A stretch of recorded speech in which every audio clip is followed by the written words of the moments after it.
Please please কিছু একটা করো ঠাকুর, এই বিয়েটা তুমি যা করে আটকে দাও। আমি খুব বড় একটা ঝুঁকি নিয়ে ফেলেছি, আমি বুঝতে পারছি।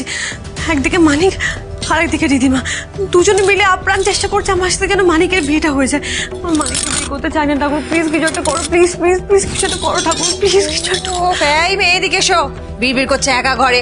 পিসিমণি কি হয়েছেটা কি? এরকম টেনশন করছো কেন? কিচ্ছু হবে না, সব ঠিক হয়ে যাবে মা। কি করে ঠিক হবে পিসিমণি? তুমি ভাবো না, আমরা যেমন প্ল্যান করছি যে মানিকের সাথে বিয়েটা আমার না হয়, ওদিকে মানিকও তো প্ল্যান, মানে রীতিমাও তো প্ল্যান করছে মানিকের সাথে বিয়েটা ঠিকঠাক করে যাতে হয়ে যায়। একবার যদি মানিকের সাথে আমার বিয়ে হয়ে যায় তাহলে তো পুরো রাস্তা ক্লিয়ার হয়ে যাবে না? ও পিসিমণি ওদেরকে টেক্কা তো সহজ ব্যাপার নয়, কি করবো বলো তো? তুমি একদম ঠিক বলছো, আর ও চুপচাপ থাকবে না, কিন্তু যত রাতে চেষ্টা করবে বিয়েটা দেওয়ার, কিন্তু আমরাও চেষ্টা করবো বিয়েটা আটকানোর। আমি একটা কথা বলছি, আমি জানি টেনশন হওয়াটা স্বাভাবিক, কিন্তু একটা জিনিস ভালো করে ভেবে দেখো, আমরা সবসময় যেমনটা ভাবি তেমনটা তো হয় না, তাই না? প্ল্যান আমরা অনেক কিছু করি, কিন্তু সেটা সবসময় সাকসেসফুল হয় না। আমরা গতবার ভেবেছিলাম যে সুন্দর করে আনন্দ করে তোমার আর অনির বিয়েটা দেবো, কিন্তু সেটা তো হয়নি। রিধিমা হঠাৎ করে এসে নাটক করে বিয়েটা বন্ধ করে দিয়েছিল। আমাদেরও তাই এবার বিয়ের নাটকটা করতে হবে। আর আমার কি বিশ্বাস জানো তো, এই পুরো ব্যাপারটাতে আমাদের সঙ্গে ঈশ্বর রয়েছেন, উনি কখনো অন্যায়কে সাপোর্ট করেন না, করতে পারেন না। আর তাছাড়া আরোহী, তুমি নিজেই তো আমাদের ভরসাটা ফিরিয়ে এনেছিলে, তাহলে এরকম কেন করছো? আমি বলছি শোনো, চোখ বন্ধ করে সবটা ওনার উপর ছেড়ে দাও, বাকিটা উনি সামলে নেবেন।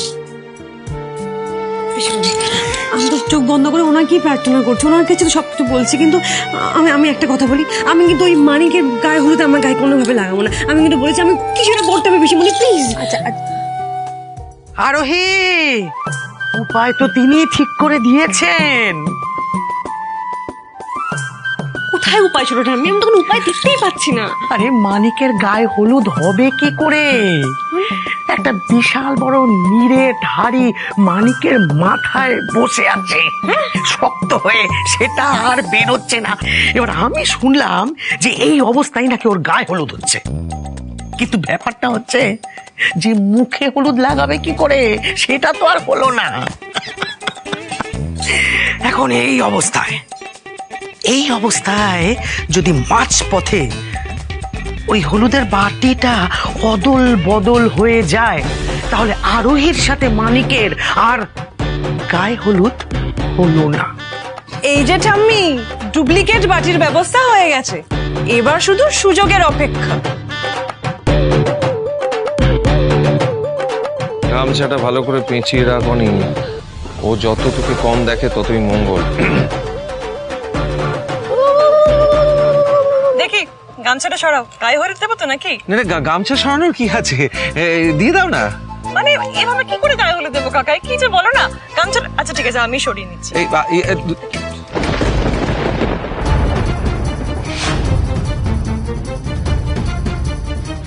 থমকে গেলে কেন? দিয়ে দাও, হলুদটা দিয়ে দাও, যাতে গ্ল্যামার বেড়ে যায় ওর, রাতে যেন আরো চকচকে হয়ে যায়। কাকাই, ওকে কেমন অন্যরকম লাগছে না? মানিকের চেহারা তো এরকম নয়। কাকিমণি, মামনি, তোমরা দেখো, ওর চেহারাটা অন্যরকম লাগছে না? মানে গায়ের রংটা বেশ ফর্সা লাগছে, তারপরে একটু হাইটও লাগছে, ওর একটু মাস্কুলার লাগছে। মানিককে তো এরকম দেখতে নয়। আরে না না, কি যে বলো না তুমি। আরে মানিকের গায়ে তো মাসলস আছে, আর বিয়ের দিন কেন গায়ে হলুদ হয় জানো? বিয়ের দিন গায়ে হলুদ হলে কালা রঙে গোরা লাগে, इसलिए তো। তাই বলে হঠাৎ করে হাইটটা তো বেড়ে যাবে না, তাই না? মানিককে যে ওখানে করিডোরে দাঁড় করিয়ে রেখে এলাম, ও আবার কোথাও চলে না যায়। ও কোথাও যাবে না, হিরু কাকাকে তো রেখে এসেছি দেখার জন্য, হিরু কাকা ঠিক ওকে দেখে রাখবে। কিন্তু এই বাড়িতে যে কখন কি হয় কে জানে, যা চলছে। এ কি অনি, তুমি এখানে? মা,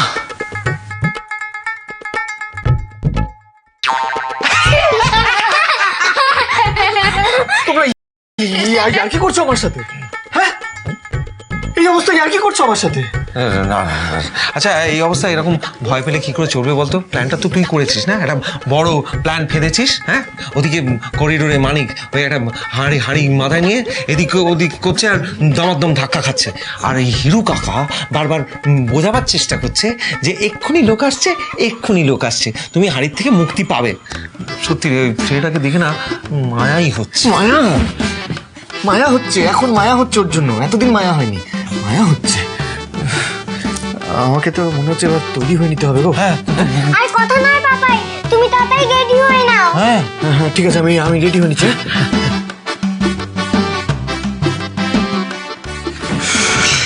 নাও চলো, আমি রেডি এবার। দাঁড়াও পাপাই, এখন তো আসল কাজটাই বাকি। মানে চলো এই হাড়িটা এখন মাথায় পড়ো। পড়ো না? মানেটা কি? গায়ে হলুদ আমি হাড়ি মাথায় নিয়ে যাবো? যাবি না? যাস না, কোনো অসুবিধা নেই। রিদিমার সামনে গিয়ে দাঁড়াবি, সোনা মুখ করে দাঁড়িয়ে বলবি যে এই যে আমি এসেছি, আর ওই সঙ্গে তো আমার বিয়েটা হবে, দাও আমার গায়ে হলুদ দিয়ে দাও, বলতে পারবি তো? তাহলে কিন্তু রিদিমাদি তোমার মাথায় হলুদের বাটিটা উপর করে দেবে, তখন বুঝবে মজা। ও হ্যাঁ, তাও তো ঠিক।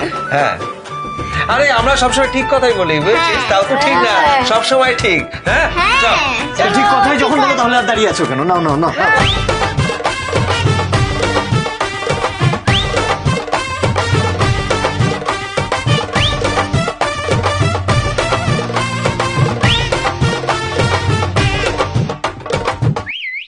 না না, হাইট কেন পারবে না?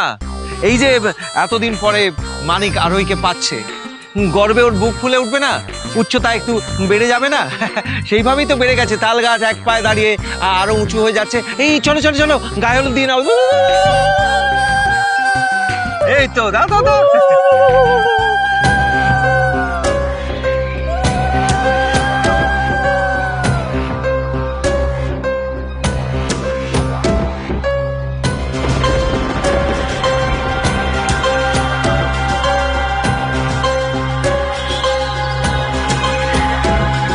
মামনি কিছু একটা গন্ডগোল লাগছে জানো তো, কিন্তু কি গন্ডগোল হচ্ছে আমি কিছুতেই বুঝতে পারছি না। কিছু একটা তো। এই শোন না অনি, বলছি যে তুই এখানে সাবধানে থাক। হ্যাঁ, আমি ওই মানিকের ব্যবস্থাটা করে আসছি। জানো সিচুয়েশনটা ম্যানেজ করো, আমি মানিককে দেখে আসছি। আচ্ছা জি, কাজী। চক্রবর্তীর জন্য যে আর কি কি করতে হবে কে জানে। কি বলে তুমি? কাকিমণি তুমি শুনলে? ওর গলাটা কেমন অন্যরকম লাগলো না? মানে মানিকের মতো নয়, ঠিক যেন অনির মতো। আরে না না, আরে আমাদের অনি বেটার গলা তো গম্ভীর আছে, আর ও হান্ডির ভেতরে মানিকের মুখ আছে, তো इसलिए ভারী ভারী লাগছে। অনি কোথায়? ওকে তো আমি দেখতে পাচ্ছি না। एक काम करो, तुम इसको पकड़ो, मैं कॉल करती हूँ। पकड़ो, मैं कॉल करती हूँ।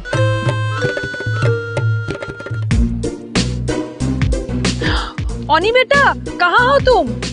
হ্যাঁ হ্যাঁ, আমি হাড়ি কাটার মিস্ত্রি খুঁজছি, কাউকে পাচ্ছি না, একটু টাইম দাও, পেলেই জানাবো। अच्छा ठीक है वो অনি বেটা এখনো ওই মিস্ত্রি খুঁজছে, अभी तक मिस्त्री मिला नहीं। ভাগ্যিস বুদ্ধি করে ভয়েস রেকর্ডটা করে পাঠিয়ে রেখেছিলাম কাকিমণিকে, নইলে কেলেঙ্কারি হয়ে যেত। এই রে, আংটিগুলোই তো খুলতে ভুলে গেছি।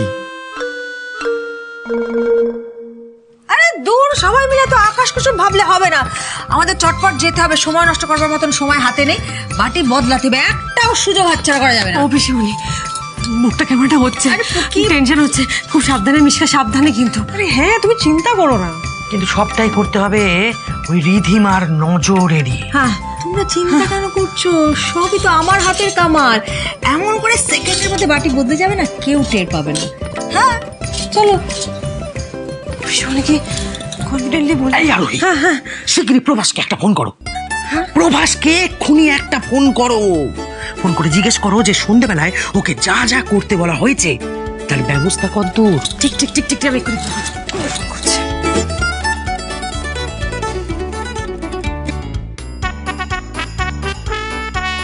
হ্যাঁ রোহিত বলো। হ্যাঁ প্রভাসদা বলছি, সব ঠিকঠাক তো? মানে পুরোহিতের কেসটা তুমি দেখে নিচ্ছ তো? হ্যাঁ হ্যাঁ আরোহী, আরে আমি সব সামলে নেব, তুমি যখন আমাকে দায়িত্ব দিয়েছো একদম চাপ নিও না, সব হয়ে যাবে। ওই সোনা মানিকের সাথে আমি তোমাকে কিছুতেই বিয়ে হতে দেব না, I promise you. Thank you. আরে বাবা কত দূর, কোথায়? আরে এসে গেছি, এক মিনিট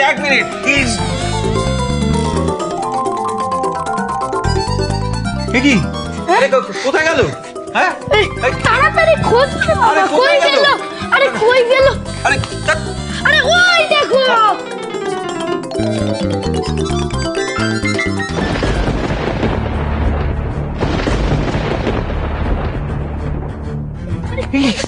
আরে আরে আস্তে আস্তে আস্তে, কোথায় যাচ্ছ? এদিকে এসো, এদিকে এসো। দেখে আরে একটা শুভ কাজে যাচ্ছ, আস্তে আস্তে আস্তে।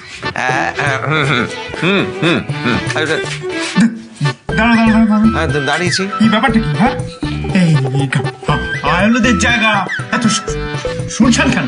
না আরে হইচই হচ্ছে দূরে, এদিকে এসো, শুনতে পাবে। কোথায়? সর্বনাশ করেছে এই অপদার্থ, আবার প্রশ্নের পর প্রশ্ন করেই চলেছে। কি বলেছে শান্ত করি। ওদিকে হিরু কাকা কি করছে কে জানে, ঝুলিয়ে না দেয়।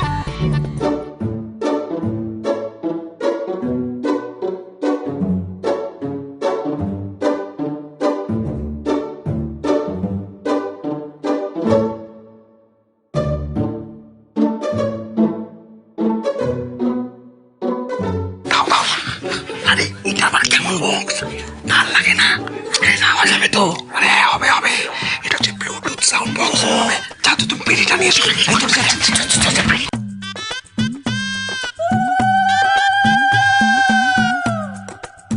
এই আস্তে আস্তে এসে পড়েছি। চলো আবার কোথায় যাবো? আরে কোথায় আবার যাবে? গায়ে হলুদ হবে তো, এই তো আর একটু হাঁটলে। কত হাঁটাবেন? আরে এই দেখো না, এসে গেছে পিঁড়ি। এক মিনিট। হ্যাঁ এই সিঁড়ির মতো উঠে পড়ো পিঁড়িতে। এই তো, হ্যাঁ এবার সবকিছু রেডি হয়ে গেছে। यहाँ आ जाओ, গায়ে হলুদ দিতে হবে তো। হ্যাঁ গায়ে হলুদ তো দিতেই হবে। কাজ করা যাক, আগে পতে হলুদটা লাগা। আচ্ছা লাগ। বাবু, আমি না এই হলুদ বাটার মধ্যে বিচিটি পাতা মিশিয়ে নিয়ে এসছি। লাগান, ভালো করে লাগান, যাতে আর দেখে বিয়ে করার শখটা জন্মের মধ্যে বুঝে যায়।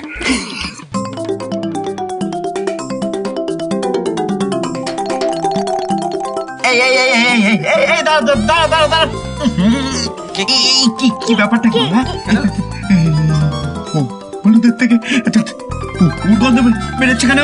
দেখতে পাচ্ছি না। আরে দুর্গন্ধ নয়, এটা এক প্রকারের সুগন্ধ। হ্যাঁ এটা হার্বাল হলুদ তো, এই জড়িবুটি থাকে ওর মধ্যে, তার গন্ধ ছাড়ছে। তুমি দেখবে না, তোমার গাছ পা একেবারে চাক করবে। তাই কি ভালো, বেশি করে দাও।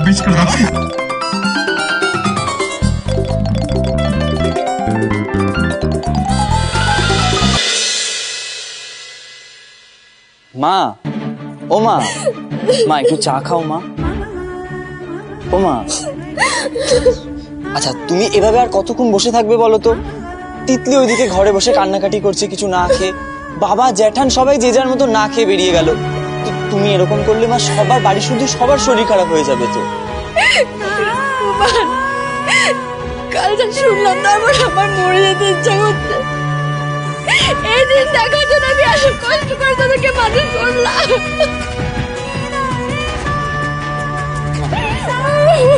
এরকম বলো না, তুমি একটু শান্ত হও।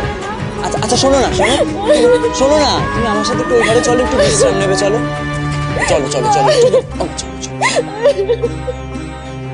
আমি তোমাদের মিথ্যে কথা বলতে চাইনি মা, বিশ্বাস করো আমি কোনো অন্যায় করিনি। এমনকি আমি আজও তোমাদের না বলে বেরোতে চাই না, কিন্তু তোমাদের বললে যে তোমরা আমাকে যেতে দেবে না, আমি আবার তোমাদের চিন্তায় ফেলে দিয়ে চলে যাচ্ছি। কিন্তু আমি ফিরবো মা। আজ রমিতের কাছে গিয়ে যে রমিতকে পরিস্থিতিটা বোঝাতেই হবে, তা না হলে যে খুব বড় বিপদ হয়ে যাবে।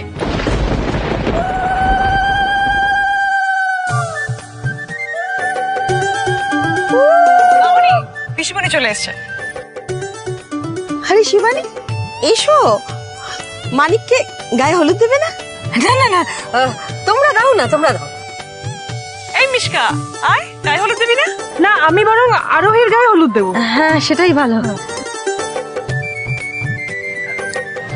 মিশকা, বলছি যেরকম অবস্থা এখানে, তাতে এদের সামনে তো এরকম ভাবে বাটিটা বদল করা যাবে না, কিন্তু খুব তাড়াতাড়ি বাটি বদল করবার একটা ব্যবস্থা করতে হবে। বেশিক্ষণ সময় হাতে নেই কিন্তু আমাদের, আরোহীকে এক্ষুনি গায়ে হলুদ দেওয়ার জন্য নিয়ে আসবে ওরা। কি করি বলো তো? হ্যাঁ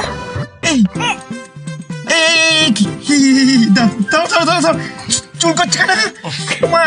তো চুল করছে মানে ওই হার্বাল ব্যাপার তো। আমার মনে হচ্ছে স্যুট করছে না ঠিক, অ্যালার্জি। তুমি একটু যাও, চান করে নিও। চান করে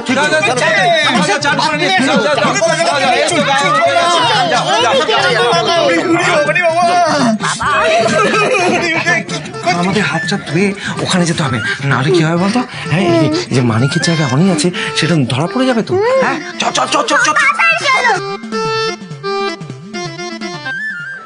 আচ্ছা, এবার হলুদের বাটিটা আমি ধরি, তোমরা বরং গিয়ে আরোহীকে ডেকে নিয়ে এসো। শিবানী লক্ষণ আমার সুবিধে লাগছে না, হলুদের বাটি হাত ছাড়া করো না, বুঝেছো? আচ্ছা পিসিমণি, বাটিটা আমার কাছে থাকুক না। আমি দেখো না কি সুন্দর ফয়েলে মুড়ি যত্ন করে রেখেছি। তুমি যাও গিয়ে আরোহীকে ডেকে আনো, আমি আজকে ওকে নিজের হাতে গায়ে হলুদ দেবো। আরে তোমরা কোথাও কেউ যাবে না, আমি নিয়ে আসছি আরুকে, এক্ষুনি নিয়ে আসছি, ওয়েট করো। দেখি বাবা তুই কি কর। ওদিকে কাজ হয়ে গেছে, মানিক কিছু বুঝতে পারেনি, বুঝেছিস তো? এখন এখান থেকে তোকে কেটে পড়তে হবে, ঠিক আছে? আমি মানিককে স্নান করে নিয়ে আসছি। এই চলো মানিক আমার, হ্যাঁ খোকন আমার, এদিক দিয়ে, এদিকে, হ্যাঁ নামো তো মানিক, চলো চান করে নি, চলো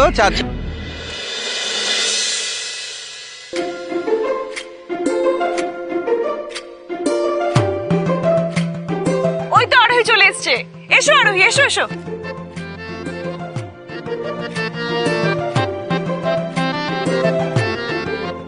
এটা মানিক? এরকম মিস্টার রয় চৌধুরীর মতো দেখতে লাগছে কেন? না আমি নিশ্চয়ই ভুল ভাবছি। আচ্ছা এবার তাহলে আরোহীর গায়ে হলুদ শুরু করি। হ্যাঁ চলো আরোহী, এসো। যাও আমি দেখছি, এই বিষয়টা দেখছি।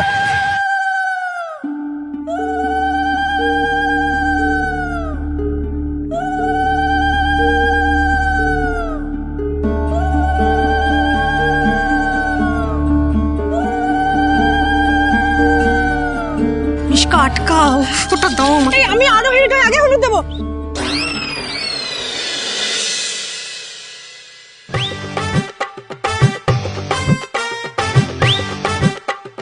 যা, হলুদের বাটি ওপরে উড়ে গেল।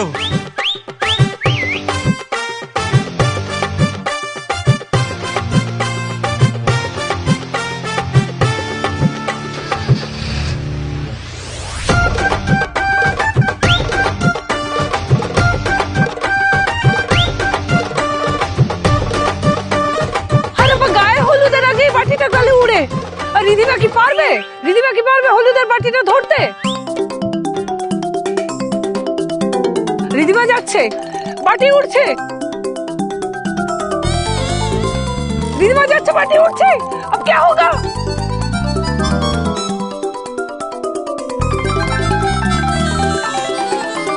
এই হলুদের বাটি কিছুতেই বিদিশাদের হাতে পড়তে দেওয়া যাবে না, যেভাবেই হোক আটকাতেই হবে। हे भगवान, अब क्या करें? ये तो ओनिर गाয়ে হলুদের বাটি আছে। এই বাটি যদি একবার পড়ে যায় তো ঘোর অমঙ্গল হবে। সুযোগ বুঝে রিদিমাকে একটা ঠেলা দিয়ে দেবো পেছন থেকে, যাতে হলুদের বাটিটা ধরতে না পারে। হলুদের বাটি উড়ে গেলে হবে না, এই হলুদটা চক্রবর্তীর গায়ে লাগাতে হবে।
গায়ে হলুদ হয়ে গেছে। হয়ে গেছে বাবাই, হয়ে গেছে সত্যি? সত্যি হয়ে গেছে। সাবাস। হাতে হাতে